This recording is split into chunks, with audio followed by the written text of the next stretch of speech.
ఆర్ఆర్బీఏఎల్పీ కోసం Sridhar's CCE November 30 free talent test. Qualify అయ్యి 1000 మందికి ఫ్రీ కోచింగ్. నమస్కారం అమ్మా గారు. నమస్తే అమ్మా. ధనుసు రాశి వారికి డిసెంబర్ మాసంలో ఆరోగ్యపరంగా, విద్యాపరంగా, సంతానపరంగా ఎలా ఉంటుంది? ఎన్ని గ్రహాలు వారికి ఈ మాసంలో అనుకూలిస్తున్నాయి? ఏ ఏ సందర్భాల్లో జాగ్రత్త పడాల్సిన అవసరం ఉందంటారు? ధనస్సు రాశి అనేటువంటిది ద ఒరిజినల్ 9th హౌస్ అమ్మా. ఇక్కడ ఏంటి అంటే ధనస్సు రాశి వాళ్ళకి డిసెంబర్ మాసంలో మంచి శుభవార్తలు వినేటువంటి యోగం సుస్పష్టంగా కనబడుతోంది. ఎందుచేతననేటువంటిది మనం గ్రహ సంచారాల ఆధారంగా చెప్పుకుంటూ వెళ్తే కనుక డిసెంబర్ 5వ తారీఖున ధనస్సు రాశి వాళ్ళకి గురుబలము అనేటువంటిది పెరగబోతోందండి. గురుడు ఎప్పుడు పెరిగినా సరే మంచి మనీని, సక్సెస్ని, కెరీర్ని, ఎవ్రీథింగ్ శుభకార్యాలన్నింటినీ కూడా ఆయన కలగజేస్తారు. ఇదే కాకుండా ఎందుకు అంటే డిసెంబర్ 5వ తారీఖున గురుడు మిథున రాశిలోకి ఎంటర్ అవుతున్నారు కాబట్టి. మళ్ళీ డిసెంబర్ 17వ తారీఖున ధనస్సు రాశిలోకి రవిగ్రహ సంచారం రాబోతోంది. ఇది కొంచెం ఇబ్బందికరంగా ఉంటుంది, మనం చెప్పుకుంటూ వద్దాము. డిసెంబర్ 20వ తారీఖున మళ్ళా ధనస్సు రాశిలోకి శుక్రగ్రహ సంచారం రాబోతుందండి. ఇది యోగదాయకంగా ఉంటుంది. డిసెంబర్ 7వ తారీఖున కుజగ్రహ సంచారం ధనస్సు రాశిలోకి రాబోతోంది. మిశ్రమ సామాన్యమైన ఫలితాలు ఇస్తూ ఉన్నారు. డిసెంబర్ 6వ తారీఖున వృశ్చిక రాశిలోకి అంటే వెనక్కి బుధగ్రహ సంచారం రాబోతోంది. సో ఇది కొంచెం సామాన్యంగా ఉంటుంది అని చెప్పచ్చు. మిగతా గ్రహాలన్నీ కూడా రాహు కేతులు యథాస్థానంలోనే. రాహు అనేటువంటి ఆయన కుంభరాశిలో ఉన్నారు, కేతు అనేటువంటి ఆయన సింహరాశిలో ఉన్నారు, శని అనేటువంటి ఆయన మీనరాశిలోనే వక్ర త్యాగాన్ని చేసి సంచారం చేస్తూ ఉండడం జరుగుతోందమ్మా. అయితే ఈ ధనస్సు రాశి వాళ్ళకి 3 గ్రహాలు దివ్యంగా అనుకూలిస్తున్నాయని డిసెంబర్ మాసంలో. మేజర్లీ ఇందాక మనం చెప్పుకున్నట్టుగా సప్తమ స్థానంలోకి డిసెంబర్ 5వ తారీఖు తర్వాత వచ్చేటువంటి గురుగ్రహ సంచారము, 3వ స్థానంలో ఉండేటువంటి రాహుగ్రహ సంచారము, లగ్నంలో ఉండేటువంటి శుక్రగ్రహ సంచారము, ఈ 3 కూడా చాలా దివ్యంగా అనుకూలిస్తున్నాయండి. మొట్టమొదటిగా ఏంటి అంటే గురుబలము అనేటువంటిది ఎప్పుడైతే చేంజ్ అవుతుందో ఇప్పటిదాకా ఉద్యోగం లేనటువంటి వాళ్ళకి ఉద్యోగ అవకాశాలన్నీ కూడా చాలా బాగుంటాయి. వ్యాపారస్తులకు ఎందుకంటే 7th హౌస్ అండి. ఇక్కడ ధనుస్సు రాశికి మనం చెక్ చేస్తే 1st and 4th లార్డ్ గురుడు అంటే రాజయోగ కారకుడు గురు. ఈ ధనస్సు రాశి వాళ్ళకి కానీ మీనరాశి వాళ్ళకి కానీ గురుబలం ఎప్పుడెప్పుడు పెరిగితే అప్పుడప్పుడు రాజయోగం పడుతుందండి. ఎందుకంటే వీళ్ళ రాశికి అది సెట్ అవుతుంది కాబట్టి. సో గురుడు ఎక్కడైతే మిథున రాశిలోకి వెళ్తున్నారో సప్తమ స్థానం అవుతుందో బిజినెస్ అవుతుంది. బిజినెస్ ఫీల్డ్ ఎవరైతే ఉంటారో వాళ్ళందరికీ కూడా మంచి లాభాలు వచ్చే అవకాశాలు ఎక్కువగా ఉంటాయి. గౌరవ మర్యాదలు సంపాదించుకోవడం కానీ, పేరు ప్రఖ్యాతులు పెరగడం కానీ, లేకపోతే marital లైఫ్లో ఉండేటువంటి ప్రాబ్లమ్స్ అన్నీ కూడా తొలగిపోవడం కానీ, సంతాన విషయంలో గుడ్ న్యూస్లు వినడం కానీ, శుభకార్యాల్లో పాల్గొనడం కానీ, ఆదాయం ఎర్నింగ్స్ అనేటువంటివి పెరగడం కానీ ఇవన్నీ కూడా చాలా బాగుంటాయండి. మనం బాగా చెక్ చేస్తే కనుక 2nd లార్డ్ ధనస్సు రాశి వాళ్ళకి 2nd లార్డ్ అయినటువంటి 2nd and 3rd లార్డ్ అయినటువంటి శని 4వ స్థానంలో అర్ధాష్టమంలో ఉన్నారు. దీనివల్ల ఏం జరుగుతుంది అంటే ముఖ్యంగా మదర్ రిలేటెడ్ ప్రాబ్లమ్స్ వచ్చే అవకాశాలు ఉంటాయండి. అంటే తల్లికి ఏదైనా అనారోగ్య సమస్యలు రావడం కానీ, పనుల్లో చాలా డిలే అవుతూ ఉండడం కానీ, అంటే డబ్బు విషయంలో ఎస్పెషల్లీ. ఎందుకు 2nd లార్డ్ శని, 2nd అంటే ధనము అన్నమాట, డబ్బు. సో డబ్బులు ఎవరికైనా ఇస్తే అవి తిరిగి రాకపోవడం, ఈరోజు పడాల్సిన జీతం అంతా కూడా 10 రోజుల తర్వాత, ఇంకొక నెల తర్వాత ఆగిపోవడం, ఇలాంటి పరిస్థితులన్నీ కూడా కనబడుతూ ఉంటాయి. సో మనీ విషయంలో డిలేస్ ఎక్కడా లేకుండా ఫైనాన్షియల్ మేనేజ్మెంట్ బాగా మెయింటైన్ చేసుకోండి. ఈవెన్ మీ పనులు కూడా ఏ రోజు చేయాల్సిందో ఆ రోజు పూర్తి చేయడం వల్ల చాలా మంచి రిజల్ట్స్ అనేటువంటివి కనబడతాయి. ఇదే కాకుండా 3rd హౌస్లో రాహు అనేటువంటి ఆయన బాగా అనుకూలిస్తూ ఉన్నారండి. దీనివల్ల ఏంటి అంటే మీ సిబ్లింగ్స్ అంటే మీకుండేటువంటి అన్నయ్య కానీ, తమ్ముడు కానీ, చెల్లెలు కానీ వీళ్ళ వల్ల మీకు బాగా కలిసి వచ్చేటువంటి యోగం పడుతుందన్నమాట. ఏదో ఒక విధంగా మాట సాయం వల్ల కానీ, లేకపోతే ఆర్థిక సాయం వల్ల కానీ ఏదో ఒక విధంగా మీకు సహాయం పొందడం, సహకారం అనేటువంటిది జరగడం తప్పకుండా మీకు జరుగుతుంది. 4th శని ఉన్నారు ఇప్పుడు మనం చెప్పుకున్నటువంటిది. కానీ గృహయోగము అనేటువంటిది మాత్రం ఇస్తారండి. ఏదైనా వాహనం కొనుక్కోవడం కానీ, ఏదైనా ఒక ఇల్లు కొనుక్కోవడం కానీ, ఏదైనా ఒక ల్యాండ్ కొనుక్కోవడం కానీ, ఇలాంటి యోగాలన్నీ కూడా శని 4వ స్థానంలో ఉన్నప్పుడు ఇస్తారు. కానీ 4th హౌస్లో శని ఉంటే ఇందాక చెప్పినట్టుగా అమ్మకి, తల్లికి హెల్త్ ఇష్యూస్ వచ్చే అవకాశాలు అయితే ఉంటాయి. ఆ విషయంలో జాగ్రత్త పడాలి. అయితే మేజర్లీ 7వ స్థానంలో గురుడు రెట్రోగ్రేషన్లో ఉన్నారు కాబట్టి మంచి శుభ ఫలితాలు కనబడుతూ ఉన్నాయి. మీ బలమైనటువంటి ఎఫర్ట్స్ ఎప్పుడైతే మీరు పెట్టుకుంటూ వెళ్తారో అప్పుడు ఖచ్చితంగా మంచి శుభవార్త వినేటువంటి అవకాశం ఉంటుంది. అయితే 9th హౌస్లో కేతుగ్రహ సంచారం కనబడుతోంది.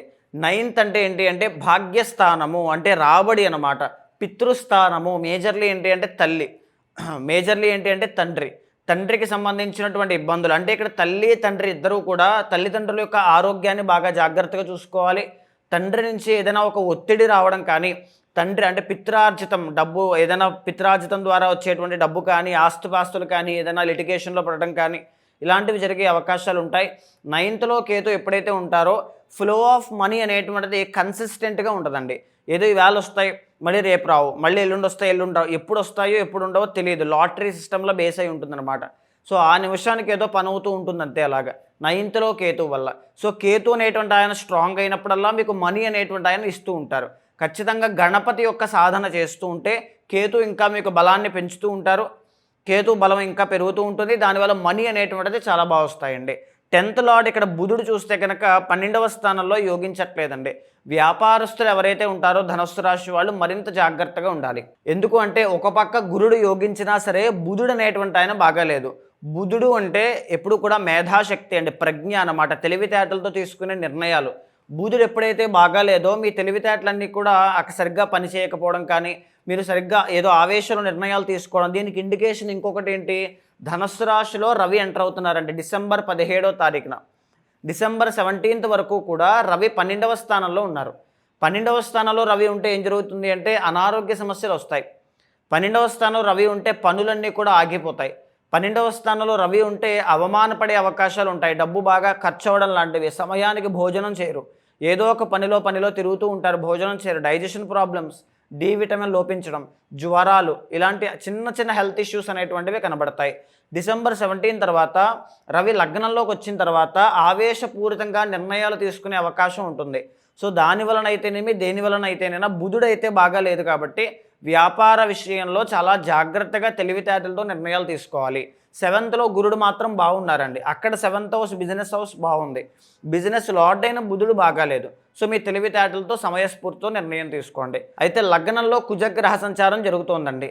దీనివల్ల రియల్ ఎస్టేట్ వ్యాపారం కానీ, కన్స్ట్రక్షన్ ఫీల్డ్ కానీ, వ్యవసాయదారులు కానీ, కుజుడికి సంబంధించిన ఏ ఫ్యాక్టరీ అయినా సరే, అంటే ఈ కిచెన్కి సంబంధించిన వస్తువులు వ్యాపారాలు చేసేటువంటి వాళ్ళు కానీ, ఎలక్ట్రికల్ డిపార్ట్మెంట్లో వర్క్ చేసేటువంటి వాళ్ళు, ఆర్మీ సోల్జర్స్ కానీ, కాంపిటేటివ్ ఎగ్జామ్స్ రాసేటువంటి వాళ్ళు, స్పోర్ట్స్ ఫీల్డ్లో ఉన్నటువంటి వాళ్ళందరికీ కూడా సామాన్యంగా ఉంటుందండి. లగ్న కుజుడు కాబట్టి సామాన్యంగా ఉంటుంది, పర్వాలేదు. మీరెంత కష్టపడితే అంతే ఫలితాలు ఉంటాయి. లగ్నంలో మాత్రం మీకు శుక్రుడు యోగిస్తూ ఉన్నారండి. ఇది రాజయోగము.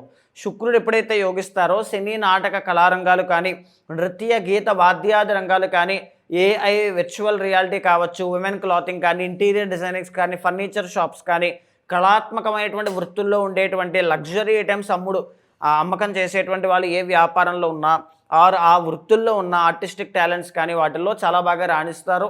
మంచి మంచి అవకాశాలన్నీ కూడా చాలా బాగుంటాయి అని చెప్పొచ్చండి. అయితే శుక్రుడు ఎప్పుడైతే బాగున్నారో మ్యారిటల్ లైఫ్లో కొంచెం మాట పట్టింపులన్నీ కూడా క్లియర్ అయ్యే అవకాశాలు బాగుంటాయి, ఇబ్బంది ఏమి ఉండదు. అయితే శుక్రబలం అనేటువంటిది బాగుంది కాబట్టి జన ఆకర్షణ, జన వశీకరణ ఇవి కూడా బాగా వర్కౌట్ అవుతూ ఉంటాయి. అయితే ఓవరాల్గా ధనుస్సు రాశి వాళ్ళకి ఈ మాసంలో గురుబలం అనేటువంటిది పెరగడం ఒక బిగ్ సోర్స్ ఆఫ్ లైట్ అండి. అంటే ఒక అదృష్టంతో సమానం, ఒక రాజయోగంతో సమానం. మిగతా గ్రహాలన్నీ అనుకూలించినా అనుకూలించకపోయినా గురుడు మిమ్మల్ని ఖచ్చితంగా మీకు ఒక రాజయోగాన్ని ప్రసాదిస్తారు. ఈ మాట వాస్తవం. మీ బలమైనటువంటి ఎఫర్ట్స్ పెట్టండి, మనోధైర్యంతో ముందుకు వెళ్ళండి. ఆవేశంతో నిర్ణయాలు తీసుకోకూడదు, తెలివితేటలతో నిర్ణయాలు తీసుకోండి. ముఖ్యంగా ఏంటి అంటే శని అనేటువంటి ఆయన 4వ స్థానంలో ఉండి పనులు డిలే చేస్తూ ఉన్నారు కాబట్టి కాళీమాతకి సంబంధించిన హోమం కానీ, హనుమాన్ చాలీసా చదవడం కానీ, లేదు అనుకుంటే శనికి సంబంధించిన పరిహారాలు రెమెడీస్ ఏదైనా చేసుకోవడం కానీ తప్పకుండా ఆచరించండి. డిసెంబర్ మాసంలో ఏదైనా ఒక వస్తువులు కానీ, వస్త్రాలు కానీ, లేకపోతే ఒక ల్యాండ్ కానీ, వాహనాలు కానీ కొనుగోలు చేసే యోగం తప్పకుండా మీకు పడుతుంది. అంటే ఇంకా ఎవరికైనా కూడా వాళ్ళు ఏదైతే సమస్య ఎదుర్కొంటారో దానికి తగ్గట్టుగా పరిష్కారం చేసుకోవాలి అనుకునే వాళ్ళు ఎవరైనా కూడా మిమ్మల్ని అప్రోచ్ అవ్వాలి అంటే ఏ విధంగా ఉంటుంది మాగారు? తప్పకుండా అండి. ఇప్పుడు మనం మాట్లాడుకునేటువంటి ప్రతి అంశము కూడా గోచారానికి సంబంధించిందండి. మీ పర్సనల్ చార్ట్ అనేటువంటిది మీ యొక్క కర్మానుసారైన బుద్ధి అన్నట్టుగా మీ కర్మను అనుసరించేది వస్తూ ఉంటుంది. కాబట్టి ముఖ్యంగా పర్సనల్ చార్ట్ ఎవరైనా చూపించుకోవాలనుకుంటే మీకు కింద కనిపించే నెంబర్కి కాల్ చేస్తే మా వాళ్ళు మీకు పూర్తి వివరాలు అందిస్తారు. మీ జాతకాన్ని చూసిన తర్వాత గోచారంతో సమన్వయం చేస్తూ ఏదైనా దోషాలు ఉంటే ఏదైనా సరే, వివాహం విషయంలో ఎప్పుడు వివాహం అవుతుంది, సంతానం ఎప్పుడు కలుగుతారు, ఎలాంటి సంతానం కలుగుతారు, ఎక్కడ జాగ్రత్తగా ఉండాలి, ఏ విషయంలో ఏ కెరీర్లోకి వెళ్తే చాలా బాగుంటుంది, ఏ రాంగ్ ఇన్వెస్ట్మెంట్స్ చేయకుండా కాపాడుకోవాలి, ఎవ్రీథింగ్ అన్నీ కూడా డీటెయిల్డ్గా మాట్లాడదాము. తప్పకుండా అపాయింట్మెంట్ తీసుకోండి. గోచారం చూసిన తర్వాత ఏదైనా దోషాలుంటే శాంతి పరిహారములు ఆచరింపజేసి భగవత్ అనుగ్రహం కలిగేలా చేస్తాను. థ్యాంక్ యూ అమ్మగారు, థ్యాంక్ యూ సో మచ్. నమస్తే అమ్మా.